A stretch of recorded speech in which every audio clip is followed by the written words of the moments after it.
ഒന്ന് രണ്ട് കാര്യങ്ങൾ തുറന്നു പറയാൻ വേണ്ടിയാണ്. ഇത് ഈ വിവാഹത്തെ സംബന്ധിച്ചും കൂടെയാണ്.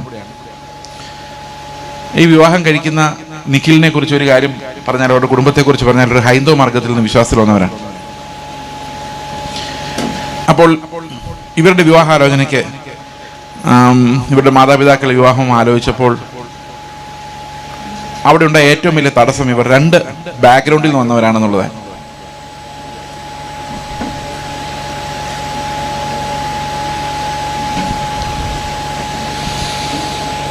ഈ രണ്ട് ബാക്ക്ഗ്രൗണ്ടിൽ നിന്ന് വന്നവർ തമ്മിൽ വിവാഹം കഴിക്കാൻ പാടില്ല എന്ന് ഒരു അലിഖിത നിയമമുള്ളതുപോലെയാണ് ഈ സെൻട്രൽ ട്രാവൻകൂറിലെ ക്രിസ്ത്യാനികളുടെ ഇടയിലുള്ള ആചാരങ്ങൾ. ഇത് ഞങ്ങൾ മൂന്നാമത്തെ പ്രാവശ്യമാണ്, രണ്ടാമത്തെ പ്രാവശ്യമാണ് ഈ വർഷം ഞങ്ങൾ ഇതേ ക്രൈസിസിനെ നേരിടുന്നത്. ഹൈന്ദവ മാർഗത്തിൽ നിന്ന് വിശ്വാസത്തിൽ വന്ന ആൾക്കാരും ഇവിടെ പരമ്പരാഗത ക്രിസ്ത്യാനികളുടെ കൂട്ടത്തിൽ നിന്ന് വിശ്വാസത്തിൽ വന്നവരും തമ്മിൽ വിവാഹത്തിലൂടെ യോജിക്കരുത് എന്നുള്ള ഒരു എഴുതപ്പെടാത്ത പ്രമാണം നടക്കുന്നു എന്നുള്ളതാണ് ഇതിലേറ്റവും ദുഃഖകരമായ കാര്യം. പ്രിയ സഹോദരങ്ങളെ, ഈ കർത്താവ് കൂട്ടിയോജിപ്പിച്ച ആ ഒരു വലിയ ഹ്യൂമാനിറ്റിയുടെ ആ സിംഗിൾനെസ്, അതിൻ്റെ യുണീക്ക്നെസ്, അതിൻ്റെ വണ്ണസിനെ തകർക്കുന്ന ക്രൂരരും ദുഷ്ടന്മാരുമായ ഈ കൂട്ടം ആണ് ഇന്ന് സഭകൾ നടത്തിക്കൊണ്ടു പോകുന്നുള്ളത്. എത്രയോ ദുഃഖകരമാണ്. ഈ വിവാഹത്തിൽ ഇങ്ങനെയൊരു ഹൈന്ദവ ബാക്ക്ഗ്രൗണ്ടിൽ നിന്ന് വന്ന ഒരാളെന്നുള്ള നിലയിൽ ഇവരുടെ പിതാവ് ഇവരുടെ സെൻട്രൽ പാസ്റ്ററുമായിട്ട് സംസാരിച്ചപ്പോൾ സെൻട്രൽ പാസ്റ്റർ പറഞ്ഞ, ഈ കല്യാണത്തിന് നിങ്ങൾ കൂട്ടുനിന്നാൽ ഞാൻ നിങ്ങൾക്ക് സഭ തരില്ല എന്നാണ്. അവർ പറയുന്നത് IPCയിലും PYPയിലും ഒക്കെ ആക്റ്റീവായിട്ടിരുന്ന ഒരു കുട്ടി ഒരു ഹൈന്ദവ മാർഗത്തിൽ നിന്നുള്ള ഒരാളെ വിവാഹം കഴിച്ച പലതൊരു മോശം മാതൃകയാണ്. എത്രയോ നാളായിട്ട് സുവിശേഷം പറയുന്ന, എത്രയോ നാളായിട്ട് വിശ്വാസത്തിൽ വന്ന ആൾക്കാരെ കുറിച്ചാണ് ഈ പറയുന്നത്. ഞാനും ഒരു മിശ്രവിവാഹിതനാണ്, എൻ്റെ ഭാര്യയും ഹൈന്ദവ മാർഗത്തിൽ നിന്ന് വന്നയാളാണ്. അത് ഞങ്ങളുടെ സഭയിലെ രണ്ട് സഹോദരന്മാർ ഈ സെൻട്രൽ പാസ്റ്ററെ നേരിട്ട് പോയി കണ്ടു. ഈ സെൻട്രൽ പാസ്റ്ററെ നേരിട്ട് പോയി കണ്ടപ്പോൾ അദ്ദേഹം പറഞ്ഞത്, ഒരു കാരണവശാൽ ഇങ്ങനെയുള്ള കല്യാണങ്ങൾ അനുവദിക്കാൻ പറ്റത്തില്ല, അത് ശാപമാണ്. അപ്പോൾ രൂത്തും ബോസും കൂടെ കല്യാണം കഴിച്ചത് ശാപമാണെന്നാണോ വേദപുസ്തകം പറഞ്ഞിരിക്കുന്നത്? എന്നിട്ട് ഇവരെ കെട്ടിപ്പിടിച്ച് ശപിച്ചിട്ട് വിട്ടു. ഇതിന് കൂട്ടുനിൽക്കുന്നവരെല്ലാം ഇതുപോലെ തന്നെ അനർത്ഥങ്ങൾ അനുഭവിക്കുന്നുള്ള രീതിയിൽ പറഞ്ഞു വിട്ടു. ഇത് ഈ മല്ലപ്പള്ളിയിൽ നടക്കുന്ന കാര്യമാണ്. ഇതുപോലെ ദുഷ്ടന്മാരായ കർത്താവിൻ്റെ പേരെടുത്ത് നടക്കുന്ന, സഹോദരനെ സ്നേഹിക്കാത്ത, അവരെ കാണുമ്പോൾ അവരെ വേറൊരു വിഭാഗമെന്ന് കരുതുന്ന ദുഷ്ടന്മാരും കർത്താവിനെ അറിയാത്തവരുമായ ഈ പുരോഹിത വൃന്ദമാണ് അന്നും ക്രിസ്തുവിനെ ക്രൂശിച്ചത്. ഇന്ന് കർത്താവ് ക്രൂശിച്ചുയർത്തെഴുന്നേറ്റ് സ്വർഗത്തിൽ പോയ ശേഷം പുനരുത്ഥാന ശരീരത്തെ വീണ്ടും വിഭജിക്കാൻ, കർത്താവിൻ്റെ പുനരുത്ഥാനം ചെയ്ത ശരീരത്തെ വീണ്ടും ജാതിയുടെ അടിസ്ഥാനത്തിലും മതത്തിൻ്റെ അടിസ്ഥാനത്തിലും വിഭജിക്കുവാൻ ഇവർ ഒരുങ്ങുന്നു എന്നുള്ളത് എത്ര ധിക്കാരപരമാണ്.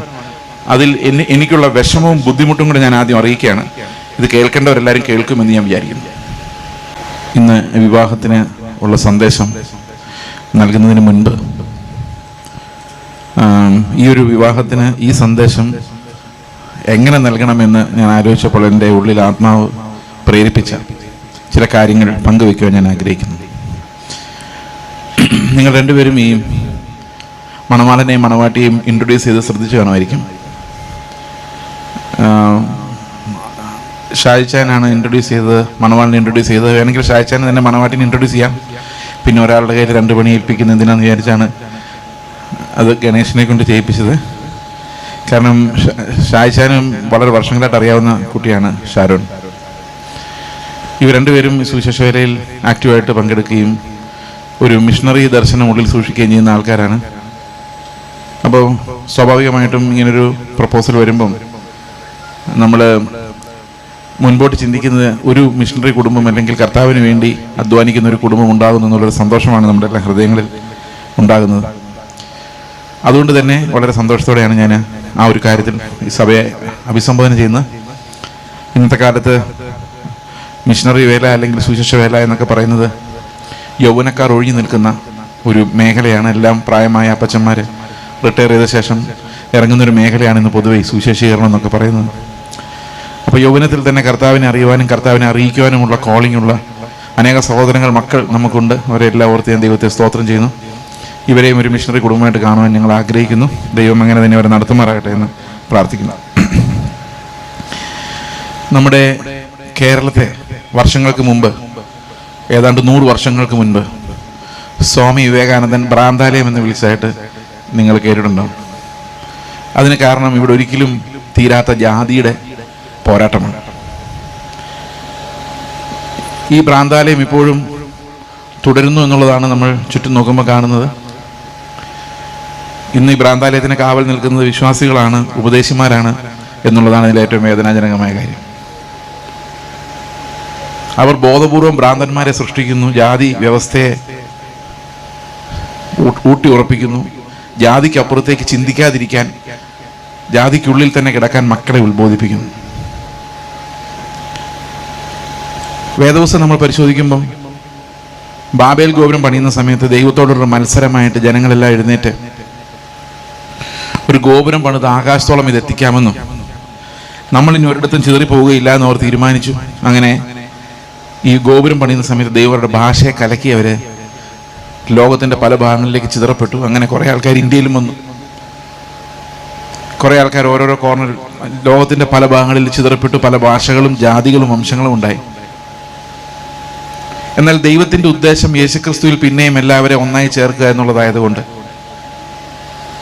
കർത്താവ് മരിച്ച് ഉയർത്തെഴുന്നേറ്റ് പുനരുത്ഥാനം ചെയ്ത് സ്വർഗത്തിൽ പോയ ശേഷം അവൻ പരിശുദ്ധാത്മാവിനെ നൽകുകയും പരിശുദ്ധാത്മാവിനെ കാത്തിരിക്കുന്ന ആദ്യത്തെ സന്ദർഭത്തിൽ അവർ ആ മാളിക മുറിയിൽ ഒന്നിച്ചു കൂടിയപ്പോൾ ദൈവത്തിൻ്റെ ആത്മാവ് അവരുടെ മേൽ വരികയും അവർ അന്യഭാഷകളിൽ സംസാരിക്കുകയും ആ അന്യഭാഷകൾ അവർ സംസാരിച്ചപ്പോൾ അവിടെ ദേശത്തുള്ള എല്ലാവരും അവരവരുടെ ഭാഷകളിൽ അത് കേൾക്കുകയും ആ ബാബേലിൽ സംഭവിച്ച ശാപം, ചിതറൽ, പെന്തക്കോസ്തിൻ്റെ നാളിൽ അതൊന്നായി എല്ലാവരുടെയും ഭാഷ ഒന്നാകുന്ന ആ ഒരു റീയൂണിയൻ, ഹ്യൂമാനിറ്റിയുടെ reunion under the headship of Christ, ക്രിസ്തു എന്ന തലയുടെ കീഴിലുള്ള സകല മനുഷ്യരും ഒരുപോലെയാണ് എന്നുള്ള ആ ഒരു സന്ദേശം, ഒരേ ഭാഷ എല്ലാവർക്കും മനസ്സിലാകുന്ന രീതിയിൽ പരിശുദ്ധാത്മാവ് ഒന്നിപ്പിക്കുന്നു. 1 കൊരിന്ത്യർ ലേഖനം അതിൻ്റെ 12-ാം അധ്യായത്തിൻ്റെ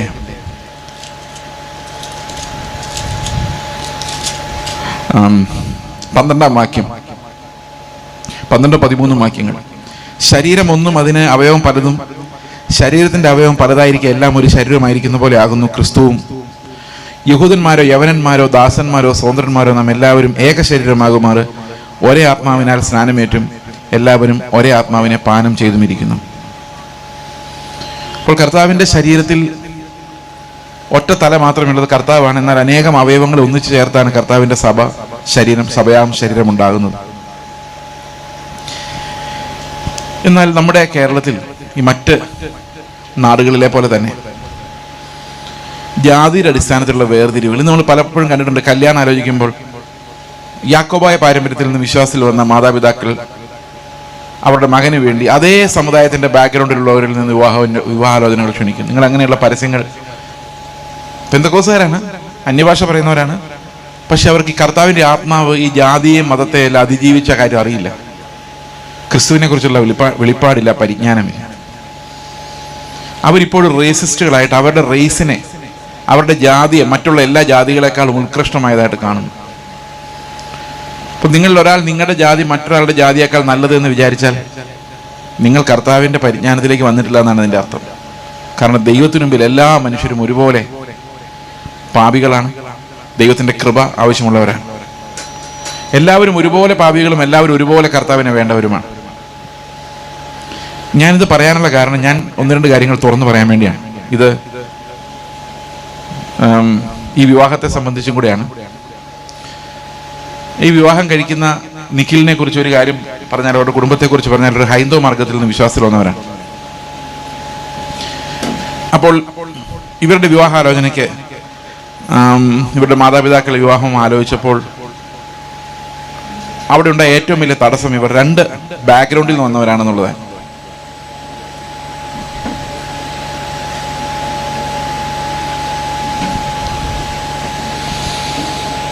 ഈ 2 ബാക്ക്ഗ്രൗണ്ടിൽ നിന്ന് വന്നവർ തമ്മിൽ വിവാഹം കഴിക്കാൻ പാടില്ല എന്ന് ഒരു അലിഖിത നിയമമുള്ളതുപോലെയാണ് ഈ സെൻട്രൽ ട്രാവൻകൂറിലെ ക്രിസ്ത്യാനികളുടെ ഇടയിലുള്ള ആചാരങ്ങൾ.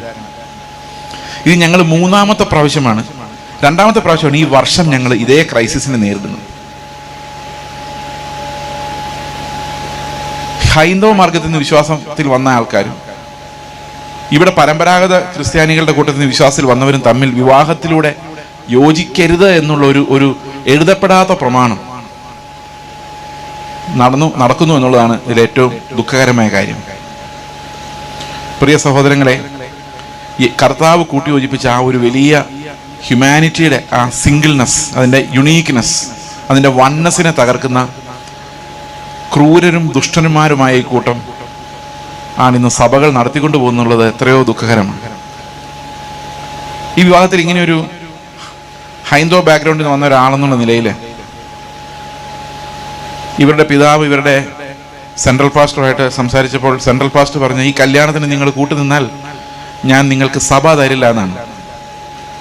അവർ പറയുന്നത് IPCയിലും PYPയിലും ഒക്കെ ആക്റ്റീവായിട്ടിരുന്ന ഒരു കുട്ടി ഒരു ഹൈന്ദവ മാർഗത്തിൽ നിന്നുള്ള ഒരാളെ വിവാഹം കഴിച്ച പലതൊരു മോശം മാതൃകയാണ് അത്ര. എത്രയോ നാളായിട്ട് സുവിശേഷം പറയുന്ന, എത്രയോ നാളായിട്ട് വിശ്വാസത്തിൽ വന്ന ആൾക്കാരെ കുറിച്ചാണ് ഈ പറയുന്നത്. ഞാനും ഒരു മിശ്രവിവാഹിതനാണ്, എൻ്റെ ഭാര്യയും ഹൈന്ദവ മാർഗത്തിൽ നിന്ന് വന്നയാളാണ്. അത് ഞങ്ങളുടെ സഭയിലെ 2 സഹോദരന്മാർ ഈ സെൻട്രൽ പാസ്റ്ററെ നേരിട്ട് പോയി കണ്ടു. ഈ സെൻട്രൽ പാസ്റ്ററെ നേരിട്ട് പോയി കണ്ടപ്പോൾ അദ്ദേഹം പറഞ്ഞത്, ഒരു കാരണവശാൽ ഇങ്ങനെയുള്ള കല്യാണങ്ങൾ അനുവദിക്കാൻ പറ്റത്തില്ല, അത് ശാപമാണ്. അപ്പോൾ രൂത്തും ബോസും കൂടെ കല്യാണം കഴിച്ചത് ശാപമാണെന്നാണോ വേദപുസ്തകം പറഞ്ഞിരിക്കുന്നത്? എന്നിട്ട് ഇവരെ കെട്ടിപ്പിടിച്ച് ശപിച്ചിട്ട് വിട്ടു. ഇതിന് കൂട്ടുനിൽക്കുന്നവരെല്ലാം ഇതുപോലെ തന്നെ അനർത്ഥങ്ങൾ അനുഭവിക്കുന്നുള്ള രീതിയിൽ പറഞ്ഞു വിട്ടു. ഇത് ഈ മല്ലപ്പള്ളിയിൽ നടക്കുന്ന കാര്യമാണ്. ഇതുപോലെ ദുഷ്ടന്മാരായ കർത്താവിൻ്റെ പേരെടുത്ത് നടക്കുന്ന, സഹോദരനെ സ്നേഹിക്കാത്ത, അവരെ കാണുമ്പോൾ അവരെ വേറൊരു വിഭാഗമെന്ന് കരുതുന്ന ദുഷ്ടന്മാരും കർത്താവിനെ അറിയാത്തവരുമായ ഈ പുരോഹിത വൃന്ദമാണ് അന്നും ക്രിസ്തുവിനെ ക്രൂശിച്ചത്. ഇന്ന് കർത്താവ് ക്രൂശിച്ചുയർത്തെഴുന്നേറ്റ് സ്വർഗത്തിൽ പോയ ശേഷം പുനരുത്ഥാന ശരീരത്തെ വീണ്ടും വിഭജിക്കാൻ, കർത്താവിൻ്റെ പുനരുത്ഥാനം ചെയ്ത ശരീരത്തെ വീണ്ടും ജാതിയുടെ അടിസ്ഥാനത്തിലും മതത്തിൻ്റെ അടിസ്ഥാനത്തിലും വിഭജിക്കുവാൻ ഇവർ ഒരുങ്ങുന്നു എന്നുള്ളത് എത്ര ധിക്കാരപരമാണ്. അതിൽ എനിക്കുള്ള വിഷമവും ബുദ്ധിമുട്ടും കൂടെ ഞാൻ ആദ്യം അറിയിക്കുകയാണ്. ഇത് കേൾക്കേണ്ടവരെല്ലാവരും കേൾക്കുമെന്ന് ഞാൻ വിചാരിക്കുന്നു. ഇതിനകത്തൊരു ക്രൂരത കൂടിയുണ്ട്, ജസ്റ്റ് പ്ലെയിൻ ക്രൂവൽറ്റി. ഒരു ഹൈന്ദവ മാർഗം എന്നൊരാൾ വിശ്വാസി വരുന്നു, അല്ലെങ്കിൽ ഇസ്ലാമിൽ നിന്നൊരാൾ വിശ്വാസി വരുന്നു. അവരിറങ്ങി വരുമ്പോൾ അവരുടെ വീട് അവരെ ഉപേക്ഷിക്കുന്നു. ഇവരുടനെ ആഭരണമല്ല ഒരു പെൺപിള്ളേര്. ഇതിപ്പോൾ ഒരു ആൺകുട്ടി ആയതുകൊണ്ട് there is some advantage. ഒരു പെൺകുട്ടി ഇറങ്ങി വന്നു കഴിഞ്ഞാൽ ആഭരണം ഊരി വെള്ളവസ്ത്രം ധരിച്ച് അവർ ഈ പെന്തിക്കോസുകാരുടെ കൂടും. അപ്പോൾ ഇനി അവർക്ക് ഈ പെൺകുട്ടിയുടെ കല്യാണം ആലോചിക്കാൻ പറ്റില്ല. എന്നാൽ ഇവിടെ ഉള്ള ആരും കല്യാണം കഴിക്കുകയില്ല. അപ്പോൾ അവർ എങ്ങോട്ട് മുമ്പോട്ട് പോകണമെന്ന് അറിയാൻ വയ്യാത്തൊരു പ്രതിസന്ധി. എന്നാൽ പിന്നെ ഇവരുടെ സുവിശേഷം പറയാൻ പോകാതിരിക്കണ്ടേ? അപ്പോൾ ആൾക്കാരെ കൂടണം. പക്ഷേ ഇവരെ നമ്മുടെ കൂട്ടത്തിലേക്ക് കൂട്ടാൻ പറ്റത്തില്ല. ക്രിസ്തുവിൻ്റെ സ്നേഹം അവിടെ ആകുമ്പോൾ ബ്ലോക്കാവും. ഞാനിത് പറയുന്നത് ശരിക്കും ഈ 3-4 ദിവസമായിട്ട് എൻ്റെ ഉള്ളിൽ കിടക്കുന്നൊരു വേദനയാണ്. ഞാൻ ഇതിനെക്കുറിച്ച് കർത്താവിൻ്റെ പ്രാർത്ഥിച്ചപ്പോൾ കർത്താവ് പറഞ്ഞത് എൻ്റെ അപമാനമാണതെന്നാണ്. He is being abused, Christ is being abused. കർത്താവിൻ്റെ നാമത്തെ ദുഷിക്കുകയും കർത്താവിൻ്റെ സ്നേഹത്തെ മറച്ചു കളയും. എത്രയോ, ഞാൻ കല്യാണം കഴിഞ്ഞ് 22 വർഷമായി, 23-ാം വർഷമാണ്. എത്രയോ നാളുകൾക്ക് ശേഷം, 10-15 വർഷങ്ങൾക്ക് ശേഷമാണ് എൻ്റെ ഒരു സുഹൃത്ത്, എൻ്റെ ഒരു ബന്ധു എന്നോട് പറയുന്നത്, നിങ്ങൾ ഹിന്ദുവിനെ അല്ലേ കല്യാണം കഴിച്ചു? ഞാൻ പറഞ്ഞു, ഞാൻ എവിടെ ഹിന്ദുവിനെ കല്യാണം കഴിച്ചു? She was already a missionary, she was working in missions. ഈ ഒരു കാര്യം, അതുകൊണ്ട് പ്രിയ സഹോദരങ്ങളെ, യൗവനക്കാരെ, നിങ്ങളിപ്പോഴും നിങ്ങളുടെ ജാതിയും കുലവും നോക്കി പോകുന്നവരെങ്കിൽ നിങ്ങൾ കർത്താവിൻ്റെ ശരീരത്തെ വീണ്ടും ക്രൂശിക്കുന്നവരാണ്. സകലതിനെയും ക്രിസ്തുവിൽ ഒന്നായി ചേർക്കുക എന്നുള്ള പിതാവിൻ്റെ ഹിതത്തിനെതിരെ നമ്മൾ മത്സരിക്കുകയാണ് എന്നുള്ള കാര്യം ഞാൻ ഓർമ്മിപ്പിക്കുകയാണ്. ഈ 21-ാം നൂറ്റാണ്ടിൽ ഇങ്ങനെ ചിന്തിക്കുന്നവരുണ്ടെന്നും അങ്ങനെ ചിന്തിക്കുന്നവരാണ് ഈ സഭകളെ, പ്രത്യേകിച്ച് പത്തനംതിട്ട ജില്ലയിൽ ഈ സെൻട്രൽ ട്രാവൻകൂറിൽ നടത്തിക്കൊണ്ട് പോകുന്നു എന്നുള്ളത് എത്ര ലജ്ജാകരമായ ഒരു സാഹചര്യമാണ് നമ്മുടെ. അവർ വലിയ ജ്ഞാനികളായി അഭിനയിക്കുകയും വളരെ ദുഷ്ടത പ്രവർത്തിക്കുകയും ക്രിസ്തുവിൻ്റെ ശരീരത്തെ അപമാനിക്കുകയും ചെയ്തുകൊണ്ടിരിക്കുകയാണ് എന്നുള്ളത്. അതുകൊണ്ട് തന്നെ ഞങ്ങൾക്ക് വളരെ അഭിമാനമുണ്ട് വിവാഹം ഇങ്ങനെ നടത്തുവാൻ ദൈവം ഞങ്ങൾക്ക് ഇടയാക്കിയതിനായി ഞാൻ ദൈവത്തെ സ്തോത്രം ചെയ്യുന്നു. ഇവർ വിവാഹം കഴിക്കാൻ തയ്യാറായതിലും ഞാൻ ദൈവത്തെ സ്തോത്രം ചെയ്യുന്നു. അതിന് ഒപ്പം നിന്ന് എല്ലാവരും ഓർത്ത് കർത്താവിനെ സ്തോത്രം ചെയ്യുന്നു. ദൈവം എല്ലാവരും അനുഗ്രഹിക്കുമാറാകട്ടെ. ഇനി നമുക്ക് വിവാഹത്തിൻ്റെ കാര്യത്തിലേക്ക് കിടക്കാം.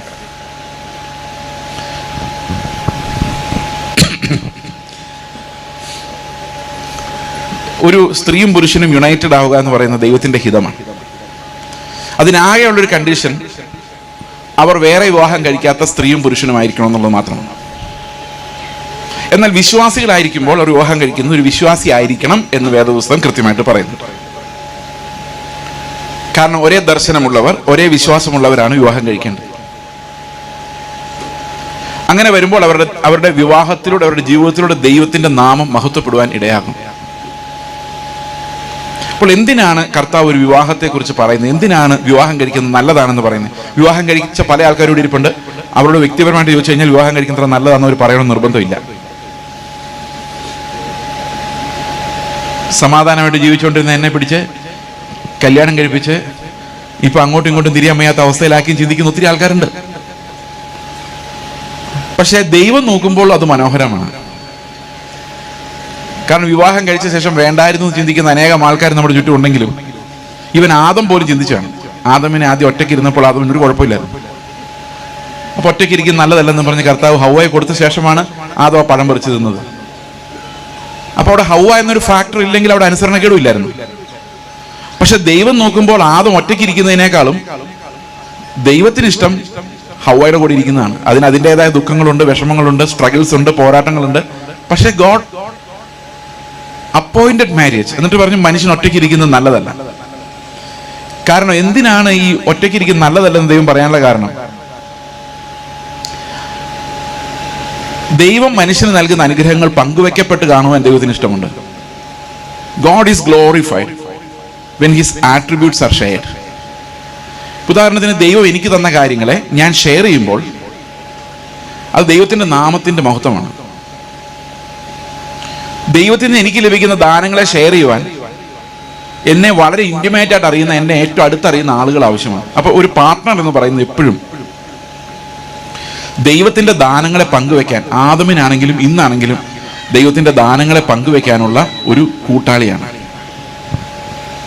അത് മാത്രമല്ല, ഒരു വിവാഹ ജീവിതത്തിലാണ് ശരിക്കും നമ്മുടെ യഥാർത്ഥ സ്വഭാവം നമ്മൾ തന്നെ തിരിച്ചറിയുന്നത്.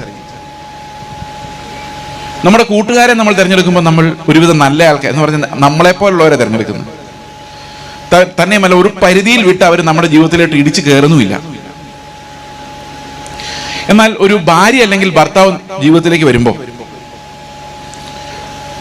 നമ്മൾ പ്രതീക്ഷിക്കാത്ത ഏരിയയിലേക്ക് അവർ കടന്നു വരും. നമ്മൾ ഇതുവരെ ആരെയും കാണിക്കാതെ മറച്ചു വെച്ചിരുന്ന നമ്മുടെ പേഴ്സണാലിറ്റിയുടെ അകത്തേക്ക് ഈ ആൾ കടന്നു വരും. ചിലപ്പോൾ നമുക്കത് ഇഷ്ടപ്പെടത്തില്ല, ചിലപ്പോൾ നമുക്ക് ദേഷ്യം വരും.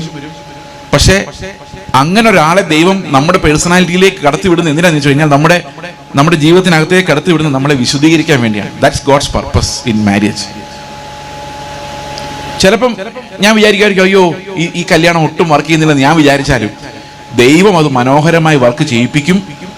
കാരണം ദൈവം നോക്കുമ്പോൾ നമ്മളെ വിശുദ്ധീകരിക്കാൻ അത് ഏറ്റവും നല്ല ഒരു കാര്യമായിരിക്കും. അപ്പോൾ വിവാഹത്തെക്കുറിച്ച് ചിന്തിക്കുമ്പോൾ നമ്മൾ ചിന്തിക്കേണ്ട ഒരു പ്രധാനപ്പെട്ട കാര്യം, 2-3 കാര്യങ്ങൾ ഞാൻ പറഞ്ഞ് അവസാനിപ്പിക്കാൻ ആഗ്രഹിക്കുന്നു. ഒന്ന്, ഒരു വിവാഹം ഒരിക്കൽ നടന്നു കഴിഞ്ഞാൽ അത് ഫൈനലാണ് എന്ന് പറഞ്ഞാൽ രണ്ടാമതൊരു വിവാഹമില്ല, ഡൈവോഴ്സ് ഇല്ല. ക്രിസ്ത്യൻ ലോ അനുസരിച്ച് ഒരാൾ ഒരിക്കൽ വിവാഹം കഴിച്ചാൽ കുറെ നാൾ കഴിഞ്ഞ് മടുത്ത് ഡൈവോഴ്സ് ചെയ്യാൻ പറ്റത്തില്ല. മരണം നമ്മെ വേർപിരിക്കുന്നത് വരെ അങ്ങനൊരു ഉടമ്പടിയിലാണ് ഈ വിവാഹം കഴിക്കാൻ പോകുന്നത്. സാധാരണഗതിയിൽ നമ്മൾ വിവാഹം നടക്കുമ്പോൾ പല ചടങ്ങുകളുണ്ട്. താലി കെട്ടുക, അല്ലെങ്കിൽ മോതിരമിടുക, ഇങ്ങനെയൊക്കെയുള്ള, അല്ലെങ്കിൽ തീക്ക് ചുറ്റും വലം വെക്കുക, ഇങ്ങനെയുള്ള പല പല കാര്യങ്ങൾ ചെയ്യുന്നവരുണ്ട്.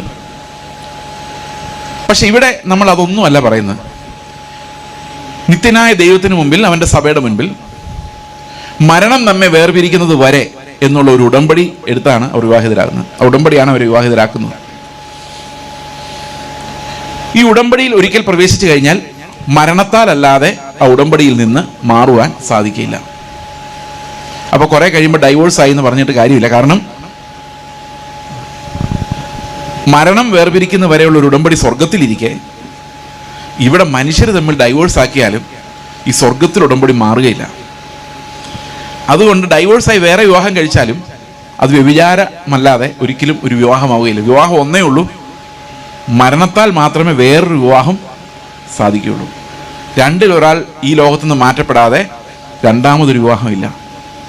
So there is no question of divorcing. അങ്ങനൊരു കാര്യമേ വേദപുസ്തകത്തിൽ എടുത്തു പറയുന്നൊരു കാര്യമാണ് ഞാൻ ഉപേക്ഷണം വെറുക്കുന്നു. ഉപേക്ഷിക്കാൻ പാടില്ല. കാരണം കർത്താവ് നമ്മൾ ഒരിക്കലും ഉപേക്ഷിക്കുന്നില്ല. ദൈവം എന്നേക്കുമായുള്ള നിത്യമായൊരു സ്നേഹത്താൽ നമ്മെ സ്നേഹിച്ചിരിക്കുന്നു. അതുകൊണ്ട് ദൈവം നമ്മൾ ഒരിക്കലും ഉപേക്ഷിക്കാത്ത ദൈവമാകിയാൽ അതേ സ്നേഹം ഓരോ ഭാര്യയും ഭർത്താവും തമ്മിൽ ഉണ്ടാകണമെന്നാണ് കർത്താവ് ആഗ്രഹിക്കുന്നത്. അതുകൊണ്ട് വിവാഹത്തിൽ നമ്മൾ ഒന്നാമത് പറയുന്ന കാര്യം, സ്ത്രീയുടെ തല പുരുഷൻ, പുരുഷന്റെ തല ക്രിസ്തു, ക്രിസ്തുവിൻ്റെ തല ദൈവം എന്നാണ്. നമ്മളിനെ തിരിച്ച് ചിന്തിക്കാം. കർത്താവ് പറയാണ്, പിതാവ് എന്നെ സ്നേഹിച്ചതുപോലെ ഞാൻ നിങ്ങളെ സ്നേഹിച്ചിരിക്കുന്നു. ഞാൻ എങ്ങനെ നിങ്ങളെ സ്നേഹിച്ചു അതുപോലെ നീ നിന്റെ ഭാര്യയെ സ്നേഹിക്കുക. അപ്പൊ എങ്ങനെ വന്നു? സ്ത്രീയുടെ തല പുരുഷൻ, പുരുഷന്റെ തല ക്രിസ്തു, ക്രിസ്തുവിന്റെ തല ദൈവം. അപ്പൊ ദൈവം എങ്ങനെ പുത്രനെ സ്നേഹിച്ചോ അതേ സ്നേഹം പുത്രനിൽ നിന്ന് പ്രാപിച്ച് ഭാര്യയ്ക്ക് കൊടുക്കുക എന്നുള്ളതാണ് ഭർത്താവിൻ്റെ ഡ്യൂട്ടി.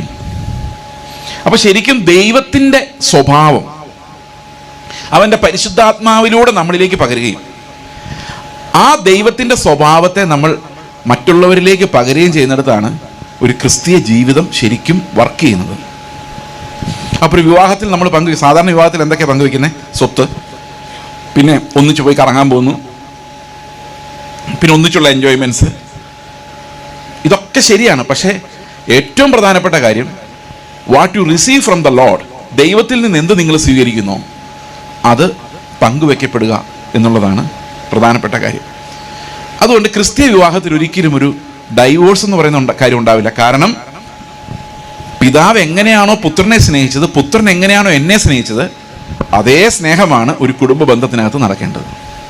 പക്ഷെ ഇന്ന് നമ്മുടെ ചുറ്റും നോക്കുമ്പോൾ അങ്ങനെ അല്ലെന്ന് നമുക്കറിയാം. ഇന്ന് എല്ലാവരും ജീവിക്കുന്ന എൻജോയ്മെന്റിന് വേണ്ടിയാണ്, രസമാണ്. ചില ആൾക്കാർ പറയുന്നത് ഒരു രസമില്ല ബ്രദറെ എന്ന് പറയുന്നത്. ഒരു രസമില്ല. അപ്പൊ രസമില്ലെങ്കിൽ എന്ത് ചെയ്യാം? രസം അന്വേഷിച്ച് പോവാം. എത്രയോ റെസ്റ്റോറൻറ്റുകൾ ഇന്ന് നമ്മുടെ നാട്ടിലുള്ളത് അല്ലേ? പണ്ടൊക്കെ വീട്ടിൽ വെച്ച് കഴിക്കുന്ന ആഹാരം കൊണ്ട് നമ്മൾ തൃപ്തരായിരുന്നു. എന്നാൽ ഇന്ന് നമുക്ക് രസം പ്രധാനമായതുകൊണ്ട് ഒരു റെസ്റ്റോറൻറ്റിൽ പോലും നമ്മൾ തൃപ്തരല്ല. അത് പല സ്ഥലത്ത് പോയി പല ഫുഡ് കഴിച്ച് ഇത് കൊള്ളില്ല ബ്രദറെ, അത് കുറച്ചുകൂടെ നല്ലതാണ്. കാരണം എന്താ? It is not about satisfying the hunger, it is about getting pleasure. ഒരു വിവാഹ ജീവിതത്തിനകത്തും പ്ലഷറാണ് ഏറ്റവും പ്രധാനപ്പെട്ടത്, രസമാണ് ഏറ്റവും പ്രധാനപ്പെട്ട് നിൽക്കുന്നതെങ്കിൽ എപ്പോഴും ചിന്തിക്കുന്നത് ആ ആളിൽ നിന്ന് എനിക്ക് എന്ത് രസം കിട്ടും, ആ ആളെ എന്നെ എന്തുമാത്രം രസിപ്പിക്കുന്നുണ്ട്. പക്ഷെ ആ ഒരു ചോദ്യമല്ല ക്രിസ്തു വിവാഹത്തിലുള്ളത്. എനിക്ക് ആ ആളോട് എന്തുമാത്രം സ്നേഹമുണ്ട് എന്നുള്ളതാണ്. That's an unconditional love. It's based on unconditional love. അതുകൊണ്ട് അൺകണ്ടീഷണൽ ആയതുകൊണ്ട് തന്നെ എത്ര ഉപദ്രവം ഉണ്ടായാലും there is no question of divorce. കാരണം എന്താണ്? ഇതൊരു അൺകണ്ടീഷണൽ ലവ് ആണ്. മരണം വരെ അത് അങ്ങനെ തന്നെ നിൽക്കണം. അങ്ങനെയാണ് ക്രൂശിലെ മരണത്തോളം കർത്താവ് നമ്മളെ സ്നേഹിച്ചത്. അപ്പോൾ ഈ ഒരു സ്നേഹത്തിന്റെ പങ്കുവെക്കലിലേക്കാണ് ഇവർ കടന്നു പോകുന്നത്. അപ്പോൾ എല്ലാ വിവാഹത്തിലും നമ്മൾ പഠിപ്പിക്കുന്ന ഒരു കാര്യമുണ്ട്, ദർ ഇസ് നോ ഡൈവോഴ്സ്. ദൈവം കൂട്ടി യോജിപ്പിച്ചതിനെ മനുഷ്യരൊരിക്കലും വേർപിരിക്കരുത്. അതിന്റെ കാരണം അതെങ്ങനെയൊക്കെ വേർപിരിക്കാം? ആരെ വേർപിരിക്കാൻ പോകുന്നേ? പ്രത്യേകിച്ച് അമ്മായിപ്പനും അമ്മായിമ്മയും രണ്ട് സൈഡിൽ നിന്ന്. നീ അവൻ പറയുന്ന എല്ലാം ഒന്നും കേൾക്കണ്ടേ? ഇപ്പോഴേ താണ് കൊടുത്താൽ അവർ നിന്നെ ഒതുക്കിക്കളയും. അപ്പം നീ കരുതി നിൽക്കണം. വീട്ടിൽ നിന്ന് കിട്ടുന്ന അഡ്വൈസ് പെൺപിള്ളേർക്ക്. തിരിച്ച് ആൺപിള്ളേർ അവളെ അങ്ങനെ വിട്ടാൽ പറ്റത്തില്ല. നേരെ ചൊവ്വേ നടത്തണമെങ്കിൽ കുറച്ച് സ്ട്രോങ് ആയിട്ട് നമ്മൾ സ്ട്രിക്റ്റ് ആയിരിക്കണം. ഇത് തിരിച്ച് ഇതൊക്കെ ഇവർ തമ്മിലുള്ള ഈ ബന്ധത്തെ ഉലയ്ക്കാൻ പരിശ്രമിക്കുന്നത് ഒന്ന് അവരുടെ കുടുംബക്കാർ, പിന്നെ ആരായിരിക്കും? നാട്ടുകാരൊന്നും ശ്രമിക്കൊന്നുമില്ല. പിന്നെ ഇവർ തന്നെയാണ്, അവരവരെ തന്നെ. ഓ, നിന്നെ കല്യാണം കഴിച്ച അന്ന് മുതൽ വേണ്ടായിരുന്നു എന്നൊക്കെ പറയുമ്പം സത്യത്തിൽ ആ ബന്ധത്തെ വലിച്ചു പറിക്കുക നമ്മൾ. Because we are being ungrateful to God. ദൈവത്തോട് നിങ്ങൾ എപ്പോഴാണ് നിങ്ങളുടെ വിവാഹത്തെ ചോദ്യം ചെയ്യുന്നത്, വേണ്ടായിരുന്നു ചിന്തിക്കുന്നത്, you are rebelling against God. കാരണം വിവാഹം ആരാ നടത്തുന്നത്? ദൈവമാണ് നടത്തുന്നത്. അപ്പൊ ദൈവമാ തരുന്നതെങ്കിൽ നമ്മൾ തന്നെ വിവാഹത്തെ അസ്ഥിരമാക്കുന്ന രീതിയിൽ ഒരിക്കലും സംസാരിക്കരുത്. Never weaken the relationship. ഒരിക്കലും വിവാഹത്തെ കുറിച്ച് പിന്നീട് ജീവിതത്തിൽ ഒരിക്കലും നന്ദി ഇല്ലാത്തവരായി നിങ്ങൾ സംസാരിക്കുകയും വരുത്. കാരണം ദൈവം തന്നത് എന്നേക്ക് നിലനിൽക്കാനാണ്. അതിനെ ബലഹീനമാക്കുന്ന ഒന്നും നമ്മുടെ ഭാഗത്തുനിന്ന് ഉണ്ടാകാൻ പാടില്ല. വിവാഹിതരായ ദമ്പതികളുടെ ഭാഗത്തുനിന്ന് ജീവിതകാലം വരെയും ഉണ്ടാകാൻ പാടില്ല. Okay, so always say thanks, remembering each other. ഇപ്പം എല്ലാ ദിവസവും ഷാരോനും നിഖിലും വൈകിട്ട് പറയണം, രാവിലെയും പറയണം, ഉച്ചയ്ക്കും പറയണം, കർത്താവ് ഇദ്ദേഹത്തെ എനിക്ക് ഭർത്താവായി ഭാര്യയായി തന്നതിനായിട്ട് സ്തോത്രം. It is your wisdom. ഞാൻ അതിന് ജീവിതകാലം മുഴുവൻ നന്ദിയുള്ള ആളായിരിക്കും. You should be grateful to the Lord for the marriage. അപ്പം ദൈവത്തിൻ്റെ നാമത്തെ അത് ഇവരോട് ഞാൻ പറയുമ്പോൾ നിങ്ങളെല്ലാവരും അത് ഓർത്തോണം, എല്ലാവരും ഇത് പറയണം. കർത്താവ് എനിക്ക് ഈ ആളെ തന്നെ ഭാര്യയായി തന്നതിനായിട്ട് സ്തോത്രം. എൻ്റെ ഭാര്യ ഇവിടെ ഇരിപ്പുണ്ട്, ഞാൻ അതിനോട് ചേർത്താണ് പറയുന്നത്. അപ്പോൾ thank God for your spouse. Thank God for that marital relationship. It's a holy relationship. അത് ദൈവം അനുവദിച്ചിരിക്കുന്ന പരിശുദ്ധമായ ഒരു ബന്ധമാണ്. അത് നമ്മൾ വിശദീകരിക്കാൻ വേണ്ടിയാണ്.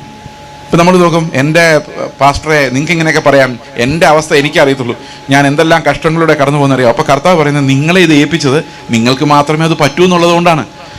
When you are given A difficult spouse, it means നിങ്ങൾക്ക് ബുദ്ധിമുട്ടുണ്ടാക്കുന്ന ഒരു ഭാര്യയോ ഭർത്താവിനെ കിട്ടിയിരിക്കുന്നെങ്കിൽ അതിനർത്ഥം ദൈവം നിങ്ങളെ പ്രത്യേകമായി അതിനുള്ള കൃപ തരുന്നു എന്നുള്ളതാണ്. ദൈവത്തോട് ചോദിച്ചാൽ ഈ കൃപ എത്ര വേണമെങ്കിലും ലഭിക്കും.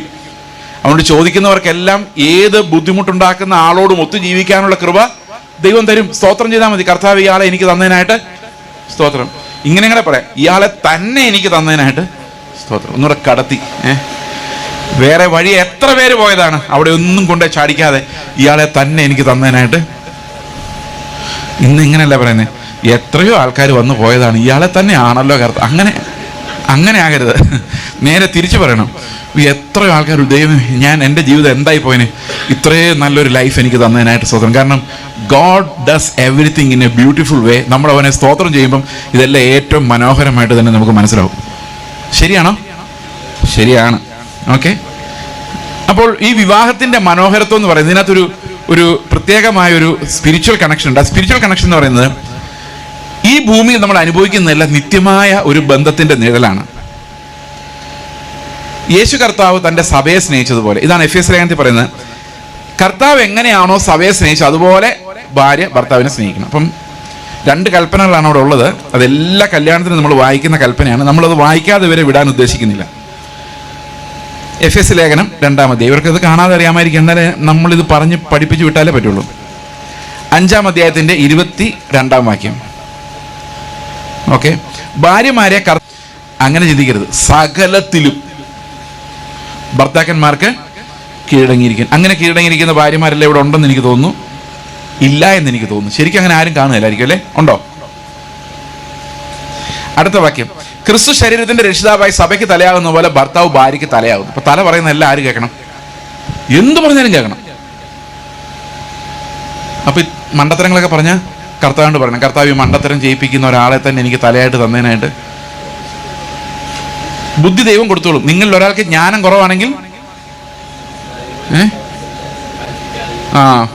ചോദിക്കുന്നവർക്കെല്ലാം കൊടുക്കുന്ന ഒരു കർത്താവ് നമുക്കുണ്ട്. അവൻ ഇഷ്ടംപോലെ ജ്ഞാനം നിങ്ങളുടെ എല്ലാ ഭർത്താക്കന്മാർക്കും കൊടുക്കുമാറാകട്ടെ. അടുത്തത്, സഭ ക്രിസ്തുവിന് കീഴടങ്ങിയിരിക്കുന്ന പോലെ ഭാര്യമാരും ഭർത്താക്കന്മാർക്ക് സകലത്തിലും കീഴടങ്ങിയിരിക്കണം. സകലത്തിലും. അവിടെ വേറൊരു ചോദ്യമില്ല. എല്ലാവർക്കും സന്തോഷമായല്ലോ? ഭാര്യമാർക്കെല്ലാം സന്തോഷമായില്ലേ? പക്ഷെ സാധാരണഗതിയിൽ ഭാര്യമാർ ഇത് വായിക്കാറില്ല. ഇത് ഭർത്താക്കന്മാരാണ് വായിക്കാറുള്ളത്. ഭർത്താക്കന്മാർ വായിച്ചിട്ട് ഭാര്യമാരോട് ചോദിക്കും, നീ കീഴടങ്ങിയിരിക്കുന്നുണ്ടോ? ഞാൻ പറയുന്ന എന്തെങ്കിലും നീ കേൾക്കുന്നുണ്ടോ? പക്ഷെ ശരിക്കും ഇത് ഭാര്യമാരെ എന്ന് വിളിച്ച് പ്രത്യേകമായിട്ട് ഭാര്യമാരോട് പറയുന്നൊരു കാര്യമാണ്. ഇത് ഭർത്താക്കന്മാർ ഒരിക്കലും വായിച്ചോ കുഴപ്പമില്ല, ഇത് എടുത്തുകൊണ്ട് വരരുത്. കാരണം നിങ്ങൾക്കുള്ള വചനമല്ല ഇത്. ശരിക്കും ഭാര്യമാർ മാത്രം വായിക്കുകയും ഭാര്യമാർ മാത്രം എടുത്തുകൊണ്ട് ചെല്ലുകയും ചെയ്യേണ്ട ഒരു വചനമാണ്. ഓക്കെ. ഇനി ഭർത്താക്കന്മാർക്കുള്ള താഴെ എഴുതിയിട്ടുണ്ട്. അതെന്താണ്? ഭർത്താക്കന്മാരെ ക്രിസ്തുവും സഭയെ സ്നേഹിച്ചതുപോലെ നിങ്ങളുടെ ഭാര്യമാരെ സ്നേഹിപ്പിൻ. അപ്പൊ ഇവിടെ ഒരു പ്രശ്നമുള്ളത്, ഈ ഭർത്താക്കന്മാർ പറയുന്ന കുറച്ചും കൂടെ ഒക്കെ കീഴടങ്ങിയിരിക്കുന്ന, ആദ്യം അങ്ങനെ പറഞ്ഞിട്ടുണ്ടല്ലോ, ഇപ്പൊ കീഴടങ്ങിയിരിക്കുന്ന ഭാര്യ ആയിരുന്നെങ്കിൽ ഞാൻ ശരിക്കും സ്നേഹിച്ചേനെന്നാ. പക്ഷെ കർത്താവ് സ്നേഹിച്ച സഭയുടെ അവസ്ഥ എന്തോ ശരിക്കും? ഈ സഭ ഭയങ്കര മോശമായിരുന്നു. ഇപ്പോഴും അങ്ങനെ ശരിയായിട്ടുണ്ടോ? ഞാൻ നേരത്തെ നിങ്ങളോട് പറഞ്ഞ ഓർമ്മയുണ്ടോ? ഇവിടെ ഇപ്പോഴും 21-ാം നൂറ്റാണ്ട്. അപ്പൊ ഈ സഭ ശരിയായിട്ടുണ്ടോ? വിശ്വാസികൾ തമ്മിൽ വിവാഹം കഴിച്ചാൽ അതല്ല പ്രശ്നം. വിശ്വാസത്തിൽ വരുന്നതിന് മുൻപ് ഇവരേത് പാരമ്പര്യത്തിലായിരുന്നുള്ളതാണ് പ്രശ്നം. ഇപ്പൊ ഇവരൊക്കെ മാനസാന്തരപ്പെട്ടിട്ടുണ്ടോ? എന്നിട്ടും ഈ കർത്താവ്, അല്ല, ഇവരിപ്പോഴും മാനസാന്തരപ്പെട്ടിട്ടില്ല. ഇവരിപ്പോഴും പാരമ്പര്യത്തിന്റെ ആൾക്കാരാ.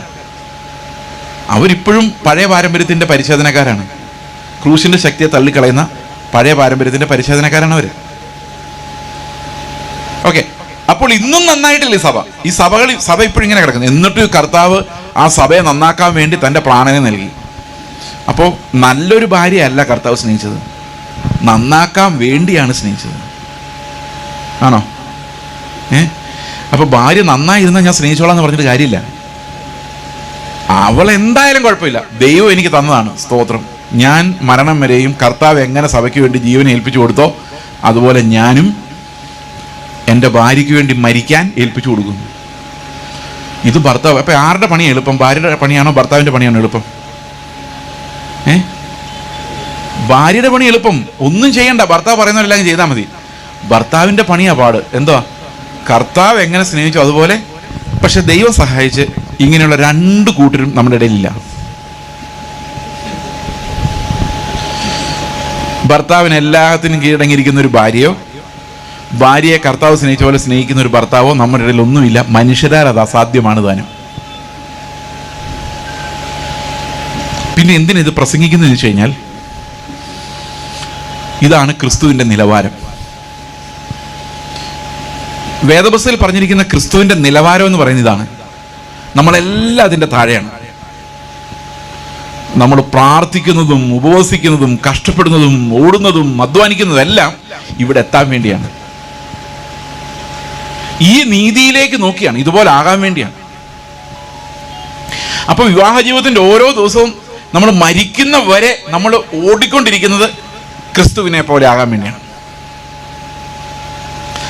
ഇതില് ഭാര്യയും ഭർത്താവിന് ഭാര്യ കീഴടങ്ങിയിരിക്കണം എന്ന് പറയുമ്പോൾ ഭാര്യമാർ വിചാരിക്കും ഇത് പണ്ട് കാലത്ത് മെയിൽ ഷൂവനിസ്റ്റ് പിഗുകൾ, MCP എന്ന് വിളിക്കും. അതിന് മലയാളത്തിൽ എന്താ പറയുന്നത് അറിയാമേല? പുരുഷ മേധാവിത്വക്കാര് അവരുണ്ടാക്കി വെച്ച വചനമാണ് സ്ത്രീ എന്തിനാണ് കീഴടങ്ങിയിരിക്കുന്നത്? സ്ത്രീയും പുരുഷനും ഒന്നല്ലേ? ഒരേ സ്റ്റാറ്റസ് അല്ലേ? ഒരേ സ്റ്റാറ്റസ് ആണ്. പിതാവും പുത്രനും തൃത്വത്തിൽ ഒരുപോലെയല്ലേ? പക്ഷെ പുത്രൻ എന്താ ചെയ്യുന്നത്? പിതാവിന് കീഴടങ്ങിയിരിക്കുന്നു.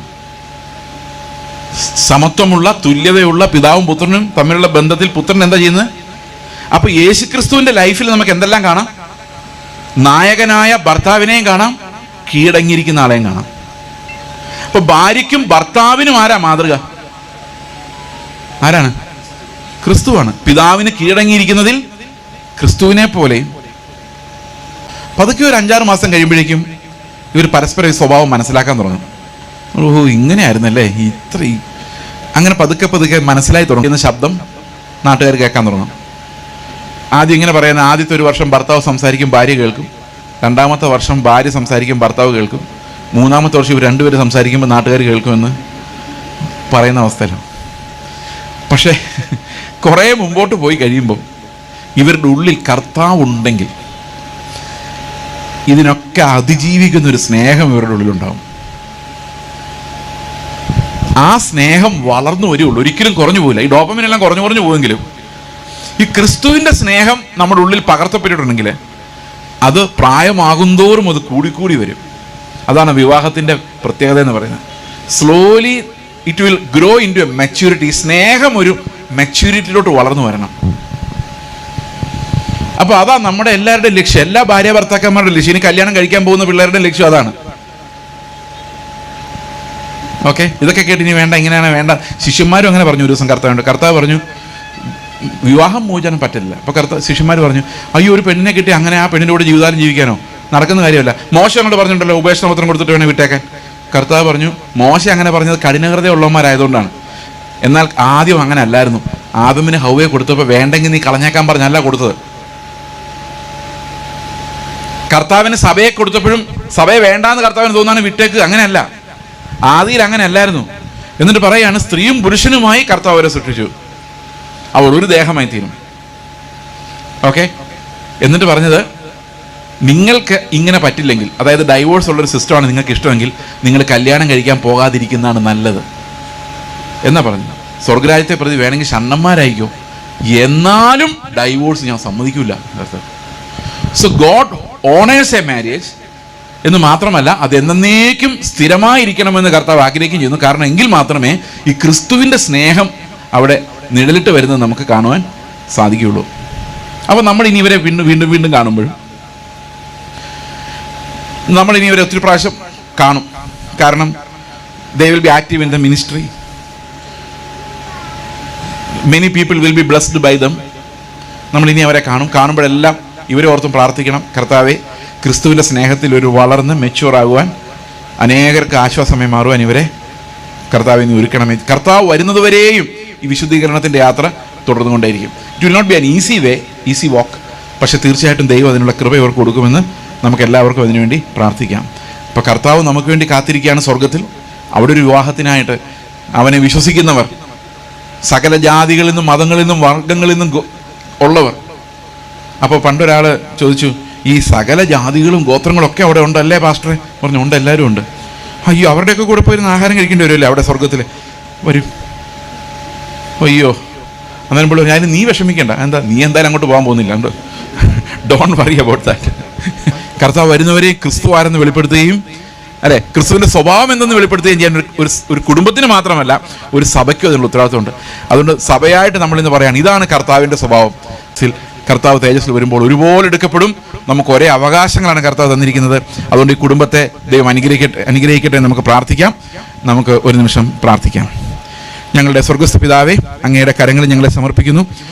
കർത്താവെ, ഈ വിവാഹത്തിന് വേണ്ട എല്ലാ കൃപകളോടും നൽകി ഇവരെ വിശുദ്ധ വിവാഹത്തിലൂടെ യോജിപ്പിച്ച് എന്നേക്കും അങ്ങേക്ക് കർത്താവായ യേശു ക്രിസ്തുവിൻ്റെ നാമത്തിൽ തന്നെ ആമേൻ.